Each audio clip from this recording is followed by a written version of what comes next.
حضور صلی اللہ علیہ وسلم فرمانے لگے جب تم دیکھو کہ ننگے پاؤں ننگے بدن والے محتاج لوگ، بکریاں چرانے والے، ننگے بدن والے ننگے پیروں والے، یعنی جن کے پاس پہننے کو کپڑا نہیں تھا، پہننے کو جوتا نہیں تھا، بکریاں چرا کے گزارا کرتے تھے، وہ جب محلات پر فخر کرنے لگے، جو بڑی بڑی کوٹھیوں میں رہنے لگے، تو پھر سمجھ لو قیامت آ گئی ہے۔ رکشا چلانے والے کا بیٹا جب وزیر بنے اور اس سے پوچھا جائے کہ کروڑوں روپیہ کہاں سے آیا، تو وہ کہو میرے تو پرائز بانڈ ہی بڑے نکلے ہیں، میں جو بھی خریدتا تھا نکل آتا تھا، جو بھی خریدتا تھا نکل آتا تھا۔ جب کھربوں پتی آدمی سے پوچھا جائے کہ اتنا پیسہ کدھر سے ہے، تو کہ بھینسیں رکھی تھی، وہ بھینسوں سے پرافٹ ہوا ہے۔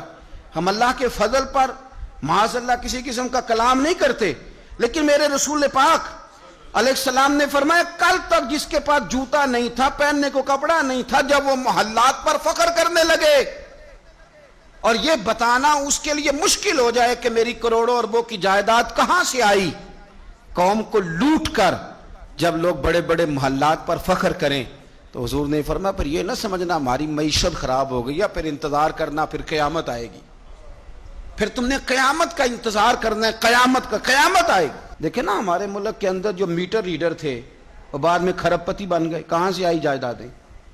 ان کے پاس بتانے کو کوئی ثبوت پروف موجود نہیں ہے، اور بڑے بڑے دلائل دینے والے لوگ موجود ہیں۔ حدیث سنیے، یہ آپ نے علامتیں محسوس کرنی ہیں، یہ بخاری مسلم کی حدیث ہے۔ ایک شخص نے نبی پاک صلی اللہ تعالی علیہ وسلم سے پوچھا کہ یا رسول اللہ صلی اللہ علیہ وسلم مجھے قیامت کے بارے میں کچھ بتائیں۔ حضرت ابو ہریرہ رضی اللہ تعالیٰ عنہ فرماتے ہیں کہ حضور پہلے ہی قیامت کے بارے میں گفتگو کر رہے تھے۔ حضور فرمانے لگے جب امانت کو ضائع کیا جائے تو قیامت آ جائے گی۔ اب ذرا وضاحت دیکھیے میرے نبی کریم کی، جب امانت کو ضائع کیا جائے گا تو قیامت آ جائے گی، قیامت آئے گی۔ تو اس نے فوراً عرض کی حضور امانت کب ضائع کی جائے گی، حضور امانت کب ضائع کی جائے گی؟ تو نبی پاک صلی اللہ علیہ وسلم نے فرمایا جب امانت نااہل کے سپرد کر دی جائے، جب کرسی پہ وہ بندہ بٹھا دیا جائے جو اس کا اہل نہیں ہے، تو قیامت آئے گی۔ دیکھو نا ہمارے ملک کے اندر تو جن لوگوں کو اللہ خیر کرے مبادیات اور ضروریات کا نہیں پتا، یہاں تو جس کا میٹرک کلیئر نہیں تھا وہ بھی صوبائی وزیر تعلیم رہ گیا ہے۔ ایسے ایسے لوگوں کے سپرد لوگوں نے امانتیں کر دی، نااہل لوگوں کے حوالے کر دیا۔ جب کرسی پر نااہل آدمی بیٹھتا ہے، نااہل، تو پھر میرے نبی پاک نے فرمایا پھر قیامت آتی ہے۔ آپ اس کو چھوٹا نہ سمجھیں، ہمیں تو بس اتنا پتہ ہے کہ بندہ میری برادری کا تو میں نے ووٹ دینا ہے، ہمیں تو اتنا پتہ ہے کہ بندہ میری پارٹی کا تو میں نے ووٹ دینا ہے۔ نااہلوں کے سپرد کر دیا سارا کچھ، جنہیں خبر ہی نہیں تھی، اس قابل ہی نہیں تھے۔ حضرت ابو ذر غفاری رضی اللہ تعالیٰ عنہ وہ خوبصورت صحابی ہیں کہ جن کے تقوی کی گواہی حضرت عثمان غنی جیسے لوگ دیا کرتے تھے کہ یہ نیک اور پرہیزگار بندہ ہے۔ اتنے شاندار حضرت ابو ذر غفاری، اتنے بڑے آدمی، انہوں نے عرض کیا یا رسول اللہ صلی اللہ علیہ وسلم فلانے صوبے کا گورنر ٹھیک نہیں، تو آپ اس طرح کریں مجھے گورنر بنا دیں اس صوبے کا۔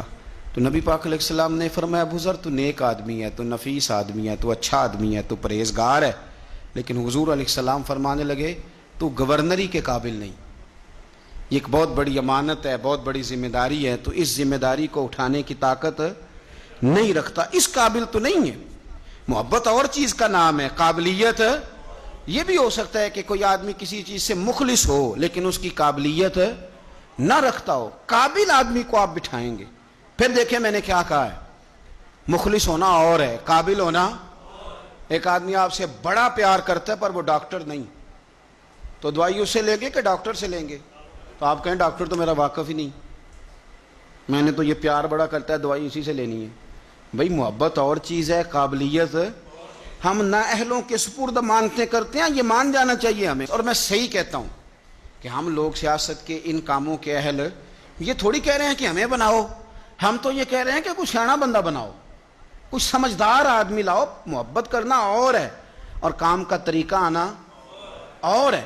تو جب نااہل کے ذمے کام لگائے جاتے ہیں تو پھر کیا ہوتا ہے، پھر قیامت آتی ہے نااہلوں کے ذمے۔ آج آپ دیکھیں نا یہ بہت سارے لوگ ہیں بیچارے جو نااہل ہیں مذہب کے لحاظ سے، پر وہ مذہبی تبصرے کرتے ہیں، آپ کو ہلنے نہیں دیں گے، کہیں گے کتاب و سنت کا سارا علم تو میرے پاس ہے، حروف ابجد کا پتہ نہیں، دعائے قنوت سیدھی نہیں آتی، کچھ خبر نہیں، لیکن وہ الجھ کے بیٹھ جائیں گے, وہ کہیں گے مولویاں نو کی پتہ ہے, میرے پاس بیٹھ. تو یہ جب نااہل اس طرح کی گفتگو کرتے ہیں تو یہ نہ سمجھیں کہ یہ کوئی چھوٹا معاملہ, پھر قیامت آیا کرتی.